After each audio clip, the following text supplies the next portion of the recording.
Okay, you're tuned to Promethean Action Strategic Update with Mike Stager for July 28th, 2025. This is Tony Pappard.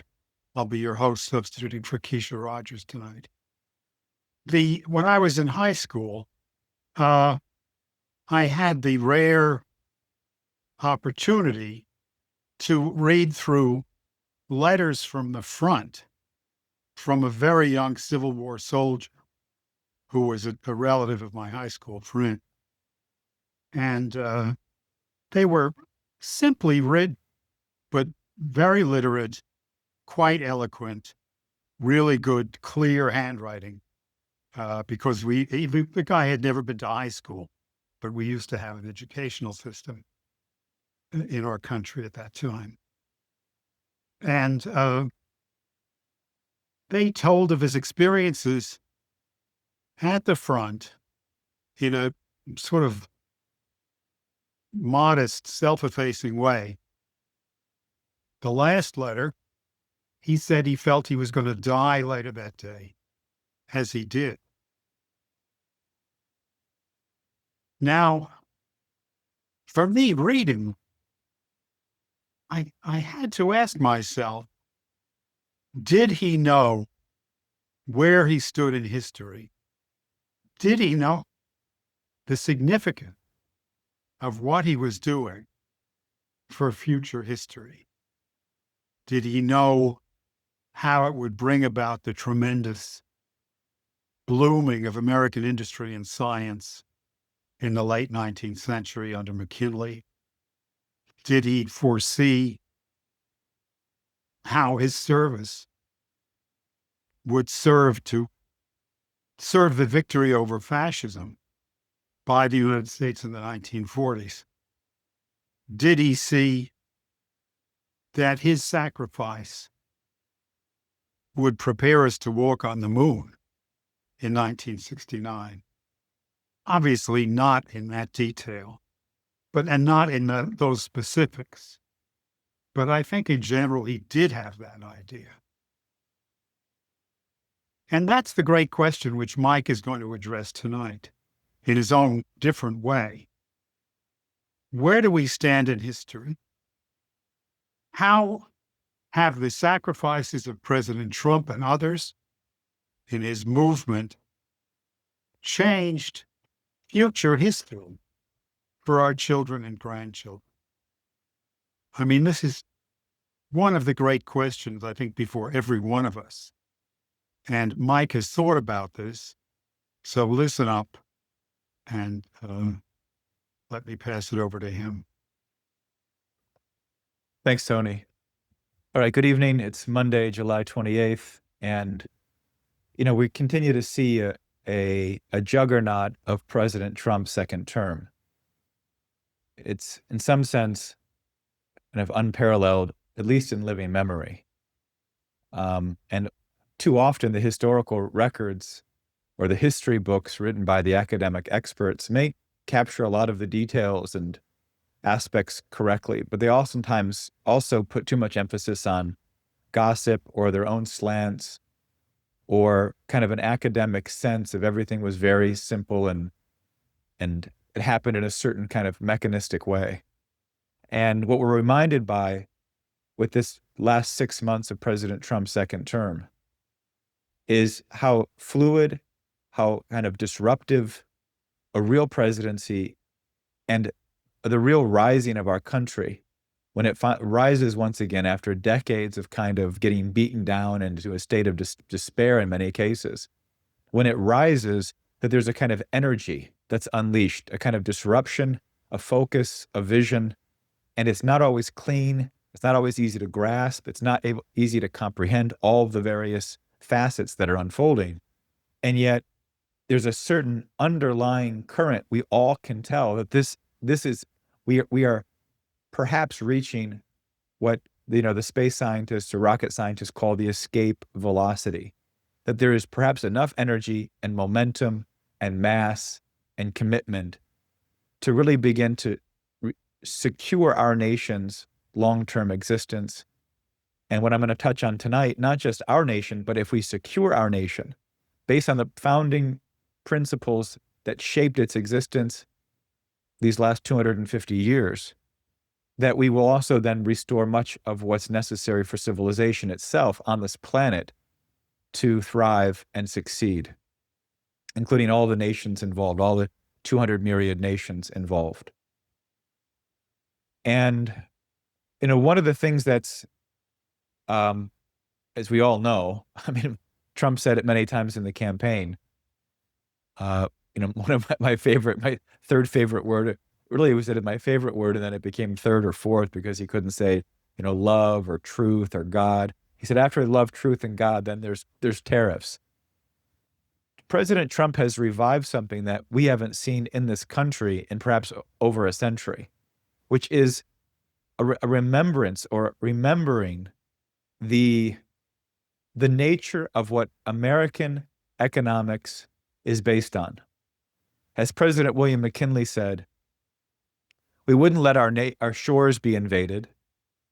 We wouldn't let our ships be destroyed across the oceans, but somehow we'll let our industries and factories be destroyed.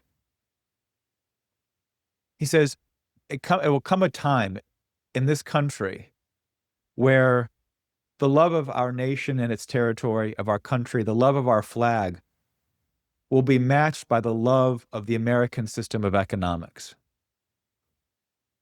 And that's something that we as Americans had not yet really embraced. It had not gotten into our bones.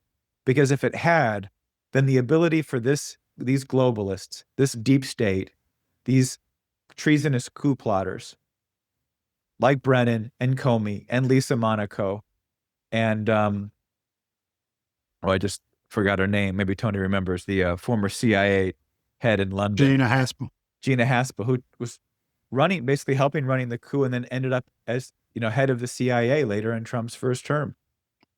She was running it in London.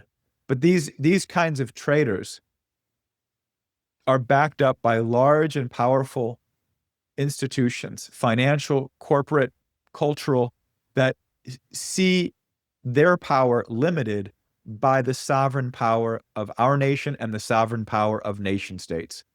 That they would prefer to run jihad against the nations and their legitimate power, and either co-opt them, corrupt their institutions, corrupt their leadership, and turn their leadership merely into lackeys and servants for their greater globalist interests, which are always contradictory to the basic interests of the American people and of people generally.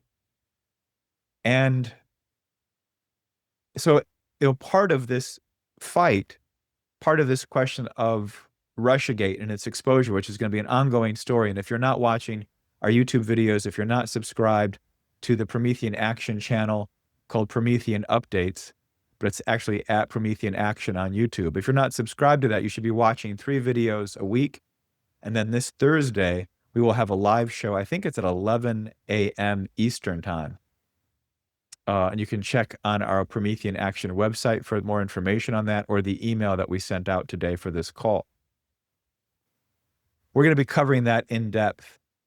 But I want to take and zoom out for a minute, or for tonight, a minute, the proverbial minute tonight, to look at what is Trump doing with these trade deals. Because he has signed the largest trade negotiating deals in history. And nations are practically bending over backwards. I mean, in the case of Europe, it wasn't a nation, and that has implications that I'll probably touch on. But Europe bent over backwards, Japan bent over backwards, because their entire economies have, to a large degree, been shaped by the policies of the United States. And that shows you the role of the United States in the world today. And now many of you might have imagined or assumed that, and that the United States is still incredibly powerful. But I think we've all seen the power, and certainly the dignity, of American policies abroad certainly have failed these last number of decades. Globalization, NAFTA, the World Trade Organization, these free trade globalization system, the cheap labor policies, the shutdown of industry and manufacturing, the long overseas wars, the forever wars. This was not a good policy. And the point is that other nations just continued to adapt. The United States remained the world leader. But if the United States was converging increasingly on becoming merely the dumb giant, kind of the imposing giant, even to its own detriment, even to its own destruction, but the enforcer for this globalization system, all of these other entities just complied. The European nations gave up their sovereignty. They gave up their nationhood. They joined a collective bargaining unit of the European Union, a kind of monetary system. It's not hard to tell when you look at the structure of the European Union today that the very nature of the European Union was premised by the British Empire's view of what a post-World War II world was supposed to look like. Even during the war, Franklin Roosevelt and Churchill clashed hard, largely over what the outcome of the war would be. Because Roosevelt knew that with the mobilization of the United States industry, the famous arsenal of democracy, we were going to win the war. We were going to far outproduce the Allied powers, and far outproduce them we did.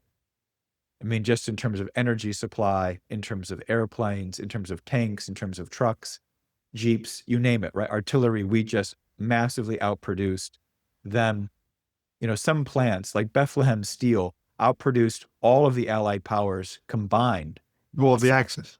All of the Axis powers combined. Just one company. But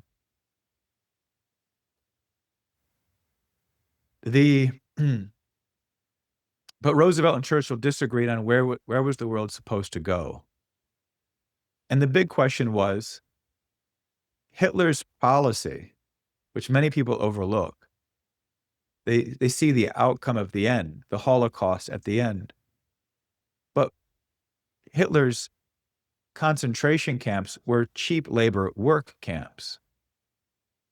And to a large extent, this was how they were able to keep the war machine going, was going to an increasingly imposed cheap labor supply, grinding people down, and then expanding land territory, grabbing more people and imposing them. It's very much reminiscent of a Roman imperial policy. Rome kept expanding, more labor, more members for the military, and you keep expanding territory, new land, new resources, and more cheap labor. Globalization is not a new idea. So Roosevelt said to Churchill, we're not going to put American lives on the line. Over 500,000 American men died, many more wounded and saw service, and of course, many more just died in the war broadly. We're not going to fight this, though, as the American people, like we did World War I implicitly, to maintain your empires. He even told his son, Elliot Roosevelt, that had the British, French, and Dutch not been so callous and short-sighted in Southeast Asia, there would never have been a war in Southeast Asia. Japan would never have been able to conquer and operate the way it had. You have to remember, at this time, the British, the French, and the Dutch dominated the entire Southeast Asia, the islands, the continental land from Hong Kong all the way to India, including Indonesia and the Philippines. Well, the Philippines was American. That was the one American. And that was the objection Churchill had when Roosevelt raised that with Churchill. What about the Philippines? Roosevelt said, they're going to gain their independence after the war. And the point is that if you don't end this imperial policies, if you don't end the massive abuse of populations, then the war will continue, or another war will begin. That was the overt implication of what Roosevelt told his son Elliot, that we can't allow this kind of barbaric economic and cultural policy of extorting cheap labor and resources from people by rejecting their right to sovereignty. But that was the very basis of why Hitler's policy was so menacing. And we would say the same thing about Stalin's policies or Mao's policies or the globalization policies that we've adopted as a kind of a neoliberal system, in the last 35 years.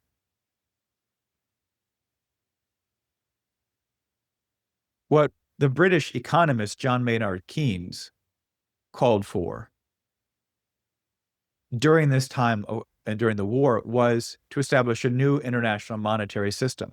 The basis of that monetary system would be central banks. Central banks outside the control of sovereign governments, like what Trump is doing today with Jerome Powell. Powell is choosing and has chosen and probably will continue to choose. They're making an announcement Wednesday. It's very likely Powell's going to say, we're going to do a rate cut next month. But he won't do one now. They're going to keep the rates high. They want to keep the United States in debt. That's central banking policy, as the British, Keynes, and any pro-central bank outlook would be. You want to keep governments in debt. That's how you have complete control over the money supply. You then can continue to impoverish the population through the increasing levels of debt, increasing levels of inflation, and the general lack of investment into the actual physical production of the country. You're plunging them into the population into poverty. That's the power that central banking has. And Keynes said, we'll do that through a kind of new currency, what he called a bank core. But it's entirely the same model as the EU. And the EU is structured on the central banks of those countries, but largely it's consolidated into its own European central bank, which is exactly what Keynes says for the post-World War II era, that we can see increasingly these central banks kind of come into coherence and alignment with one another, that you could have a central bank for an aggregate set of countries, and that central bank can then represent them in the new monetary system. It doesn't have to be national representation. It's simply central bank representation of territories and regions, like the EU today. Roosevelt's team, people like Harry Dexter White and others, said absolutely not. This is not what we're going with. We're not setting up some new currency controlled by central banks. We have gold and we have the dollar, and we're going to have a gold-backed, dollar-based international system. And the effect of that system was from 1945 to 1970, rapid development of a number of nations. Nations like Mexico and Brazil, and the nations of the Americas were very vocal during this post-World War period when they were bringing this Bretton Woods system together. They were nation states. There were no nations really in Africa. It was still colonies. There were no nations in Southeast Asia, still colonies. There were no nations in Central Asia. It was part of the Soviet Empire, former Russian Empire. There were no nations really in the Middle East. If they were, they just emerged out of World War I and the Sykes-Picot Treaty between Britain and France, but it was very artificial. There really weren't a lot of nations in the world. They were largely concentrated in the Americas and then, of course, in Europe. And Europe was at war. So these American countries, Brazil, Mexico, Argentina, were involved in helping to shape the policies. And those nations and other nations like them, including nations in Africa, nations like Iran and other places, were starting to see an increased level of manufacturing potential. Their quality of living was going up, their political standards were increasing, their ability for self-government, leadership was emerging amongst the population that were capable and wanted to lead them into this kind of new era of development. And then 1971 hits, when Nixon is pressured to pull the dollar off gold, and he submits. He goes along with it. People like George Shultz, people from Britain, people from France, there was direct sabotage against the US dollar by these institutions. And they were threatening to shift the entire financial system away from what had been set up the last 25 years that was based on the American idea of national development. See, the Americans had an understanding coming into World War II that we were a sovereign republic, just like that idea is coming back into our minds again today. That idea had re-entered into the minds of all of the American people, because even if Roosevelt had some policies that were failures, he's by no means the monster that many Republicans over the last 30 years or 50, 60 years have made him out to be. He came to bring to bear, maybe as ironically as Trump did. I mean, here was a guy that was a casino magnate and builder from New York. And all of a sudden, he's this ultra conservative fighting for the American people and rebuilding our manufacturing. Roosevelt probably wasn't much different. Here's a scion of an aristocratic patrician family going back to the early founding, very wealthy, but of course gains polio, loses the ability to walk, confronts his own mortality and what the state of the country really is in terms of dire poverty, and then commits himself to saying we've got to address and build up our nation's industrial capacity. We cannot let our nation flounder into a state of total, into a state of economic destitution. And he fought. Not everything worked. Not everything was the right policy. I'm saying, but he fought to rebuild the industrial base of the country. He fought the Federal Reserve. He attempted to make major reforms of the Federal Reserve, some of which got through, some of which didn't. One of them was to turn the entire Federal Reserve system throughout the various banks, reserve banks in the country, into credit banks that would lend to business and industry, not to the Wall Street banks only, not to globalist foreign banks, but literally to the factories and builders and businesses that wanted to hire and grow and invest and produce to get the nation's economy out of the Great Depression. Of course, that was all shut down until the war was inevitable. And then Wall Street kind of relented and opened up the floodgates for investment. So this fight was in the minds of many of the people like Harry Dexter White, who was negotiating this new post-war system. And from 1945 to 1970, there was a sense that the Americans had brought to bear that right, the right for each nation to develop as rapidly and as powerfully and as potently as it could. And there were clear structural terms. If a nation wanted to subsidize an industry, it could, but it couldn't use that industry for export. So you can build up your own industry internally. You want to build up a textile industry. You want to build up and subsidize a machine tool industry or tractor production or agricultural equipment or some kind of energy equipment. You think your nation has a certain ability, like Taiwan did with semiconductors. They had this genius down in Texas, and people didn't want to back him in the United States, so he went to Taiwan and they backed him, and he built up the largest semiconductor maker in the world, TSMC. Well, if your nation has the opportunity to do that, you can invest in those people, but you can't subsidize it the way China might subsidize a lot of its domestic production and then also export that same product. If you're gonna enter the global trade, it's gonna be on fair terms. Otherwise, the manipulation levels are just gonna be out of control. The other thing is you can't change your currency. You can't manipulate your own currency so that you have an advantage in the global trading system. It was called the Bretton Woods. This is the role of the IMF, and the role of the World Bank, what became the World Bank, was to help offer loans and investments for projects that nations wanted to build. Power plants, hydroelectric dams, railroads, basic things that get nations out of poverty and into an industrial state of condition. And why was this seen as so important? It's not just a kind of, what's the word? Altruism.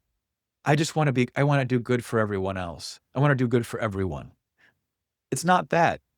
How many of you live in a neighborhood where there's a bunch of criminals and drug addicts in your neighborhood? Probably very few. would you want to live in a neighborhood with a bunch of drug addicts or people that are, inflicted with all kinds of various kind of diseases or afflictions, criminals, untrustworthy, broken homes, violent children?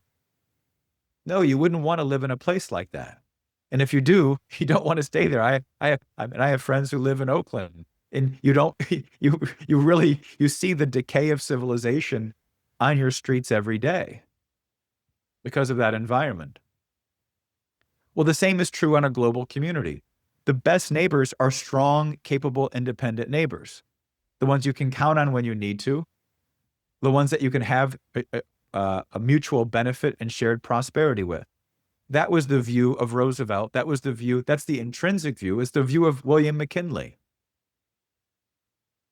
It was a similar view of Abraham Lincoln.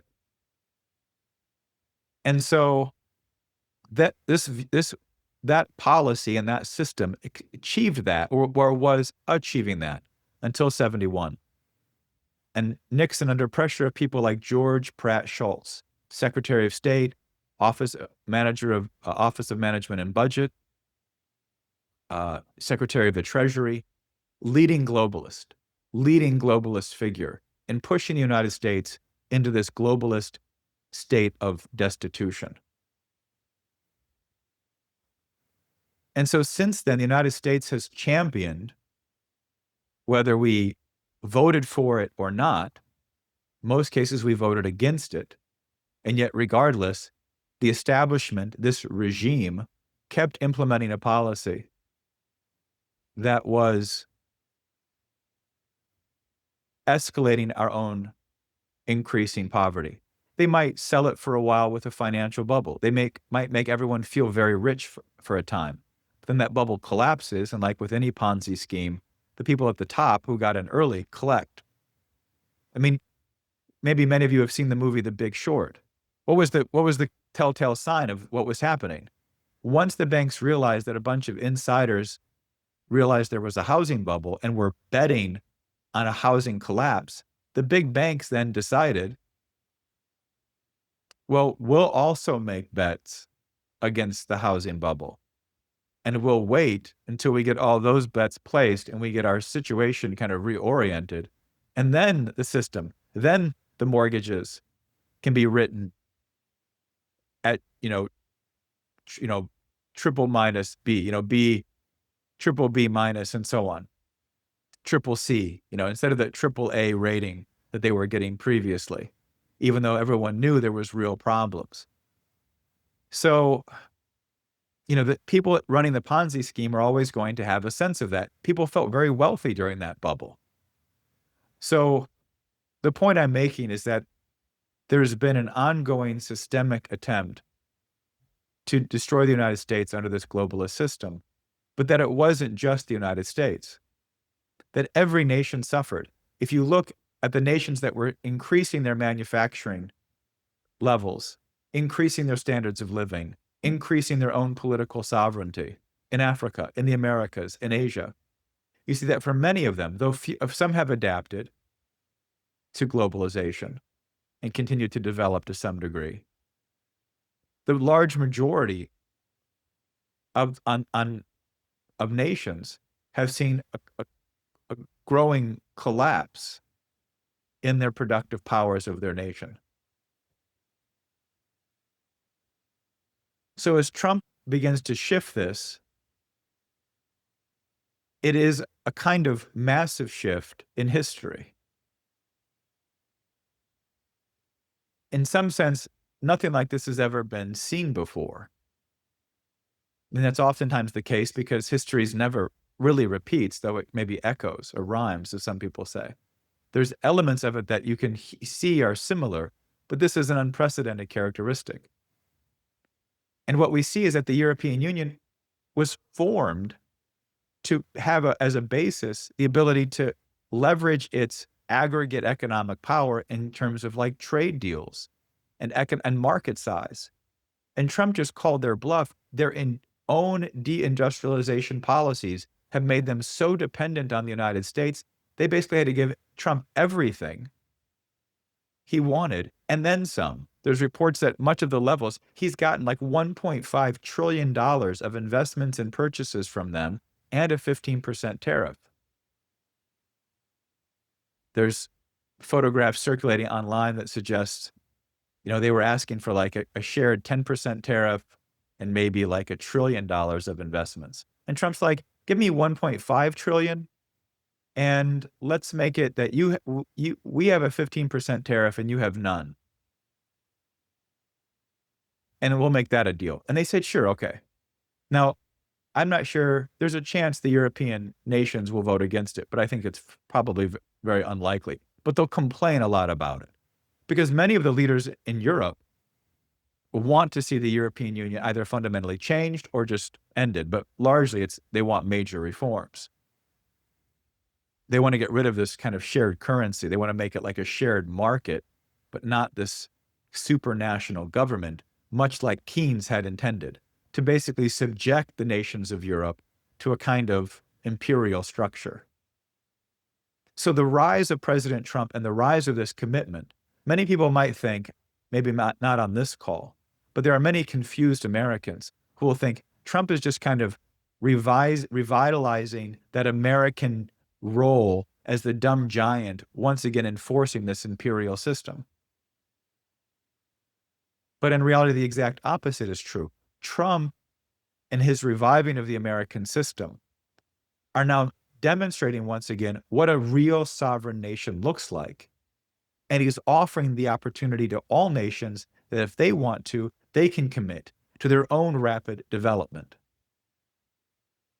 That's why he's mocking Europe. What are you guys building these windmills for? They're so ugly. They ruin my golf courses. They ruin your countries. They ruin our own country. They're just awful. They're made in China. They're toxic. They kill the whales. They kill the birds. I mean, there's so many different elements you could say about this, about how destructive they are. But it's also the underlying question of what kind of thinking's behind the windmills.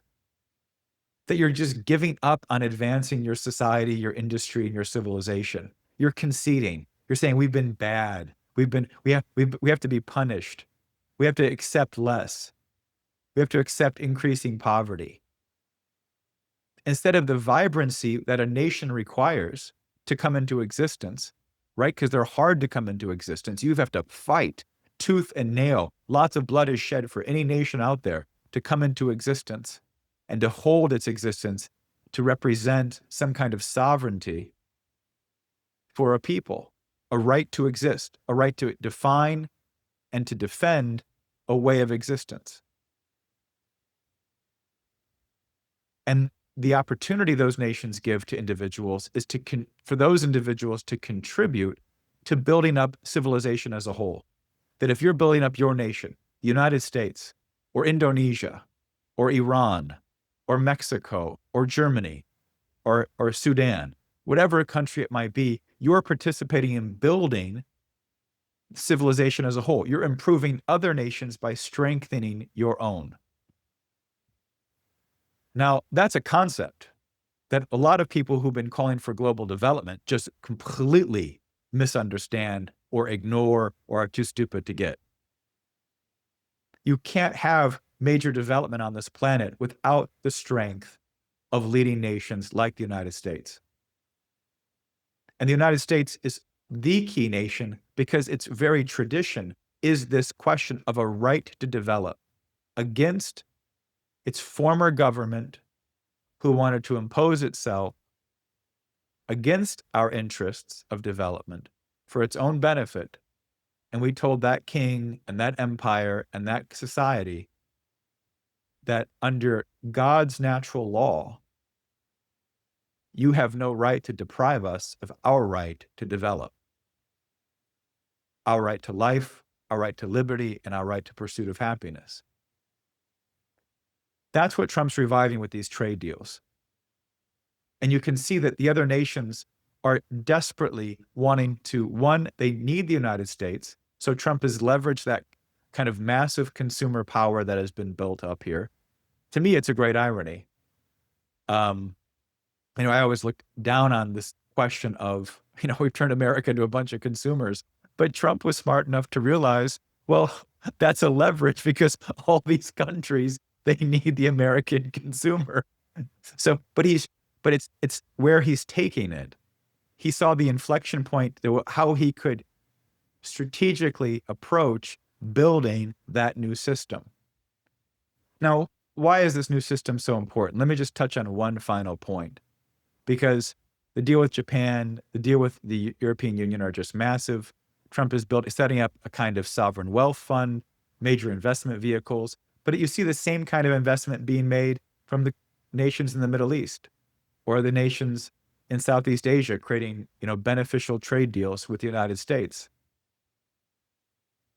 And we're getting close to August 1st. Friday is the big day of Trump's tariffs, where kind of, if there's not a deal, things will be restructured. And of course, I didn't talk tonight about the situation in Gaza, which is horrendous. And Trump spoke to that a lot over the weekend and today in Scotland. You've got to change this. But the underlying feature of this level of destruction, almost hard to imagine people starving to death. It's one of the most excruciating and painful things anyone can experience. I mean, your body eats itself. It's just a gnawing level of pain and destruction that no one should really experience, and no one in Gaza has really deserved. Or the crisis in Ukraine, in Russia, where 1 million people have died. The underlying question of these things, though, the underlying causality of them has been this increasing march of a destruction of a population for the benefit of a globalist structure. And it's waging war on that globalist structure that has been the fundamental aspect of why this MAGA movement, why Trump's efforts to restructure this entire global trading system has been so important. Let me just touch on another factor, because many of us know in the United States that our culture has collapsed. It's been destroyed. The sense of pride in America has been lost, a sense of literacy. So many people are graduating high school without the ability to read.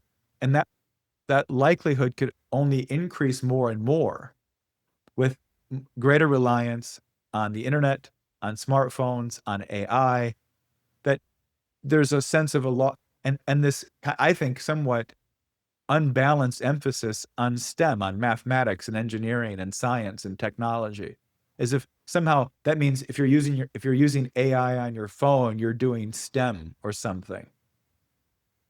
We've lost a sense, as Tony referenced from this letter from the Civil War veteran,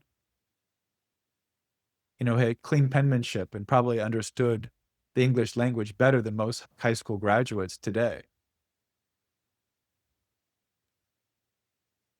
When you commit to a sense of national development, and you see this in comments from J.D. Vance and certainly from Trump, and you can go back to people like William McKinley or Alexander Hamilton, that there's a sense that the productive power of a nation is its people. If you're not going to defend your factories and production the same way you would protect your shipping and your land from invasion or attack, then you're going to allow your own population to be plunged into increasing poverty, destitution, panic, desperation for basic survival, just getting by. How are people who are just getting by, who are scrambling for survival, supposed to be able to carry the responsibility of a self-governing republic? I mean, that's the intrinsic genius of our country, is that and that's why McKinley understood, as did Hamilton, as does Trump, that the economic component is as important as the political principles or the religious foundation of those political principles. That if you accept the economic aspect of that, if you just see the core principles from a religious and philosophical standpoint and the political bedrock that we've established in a self-governing republic, then you'll enable the population itself to be plunged into a condition it's incapable of self-governing the republic.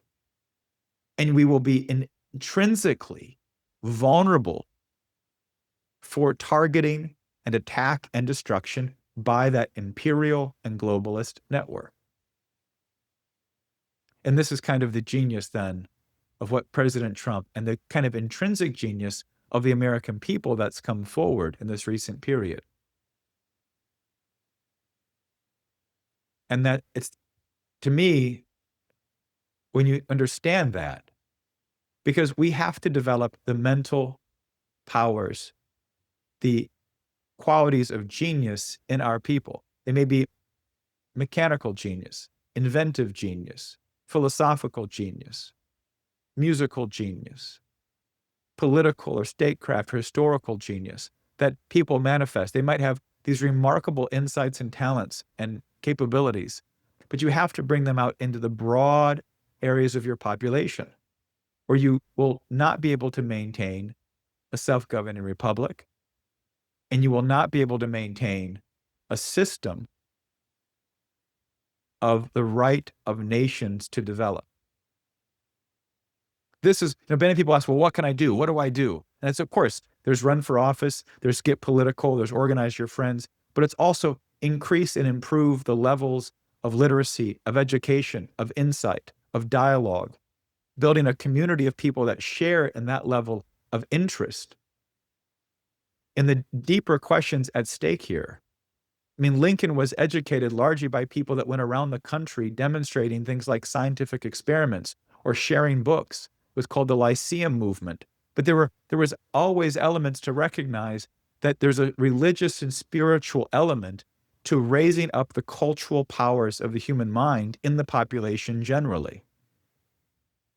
And this is something that McKinley really fought for, because he knew, just like Lincoln fought for it. And it's one of these things that we've lost as a component of how this whole question of a republic, of self-government, really functions and exists. And it's why the United States, its existence, our supremacy in the world over these last 75 years since World War II, we've seen an increasing level of literacy and in civic engagement in nations around the world. We've seen the coming into existence of nations, not simply because boundaries were drawn and because of economic power or resources were there, but that there was a sense of a human identity based on the idea that human beings have to be capable of governing their own nations. They have to be willing to govern and understand the course of civilization and what's required to build up, fortify, and advance their own country and their own people.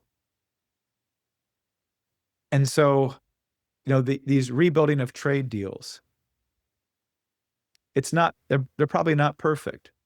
Will the European Union follow through on their promises? I have to imagine that many of the people in Europe, and even including von der Leyen herself, are thinking, we'll make these promises and probably not try to fulfill them. The problem is this is only 6 months into Trump's term. He's got 3.5 more years, and this thing is moving very quickly. So they're going to get caught not fulfilling those. But that's the kind of cynicism you would expect from people. But what we are now participating in is a new era. And part of what, these discussions on Monday night have included is an increasing discussion of how we consolidate that new era with a new economic system, global system. But that's going to be based on what the United States is able to accomplish, how rapidly we can develop. It's why we've had classes on our Saturday nights, like with Brian Lance, on the rapid economic changes that Trump is taking that all of the economists ignore. And it might not be surprising that even in the 1890s, Harvard was still preaching free trade.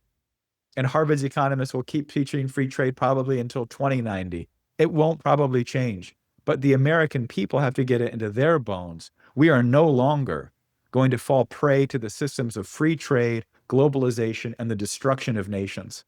We are going to herald the era of the development of nations. And we're going to demonstrate the importance of that by rapidly building up our nation to be the economic and manufacturing superpower of the world and defend the right of any nation to imitate us in that regard.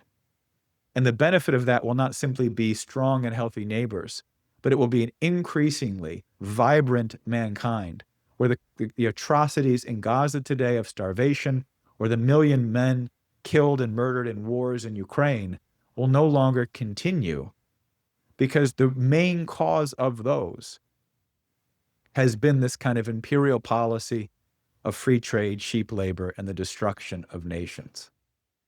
So hopefully that gives you some sense of perspective and context. It's certainly why I've gotten into politics. That is like the very core of it, why I joined this fight 24 years ago. And I see it today coming alive.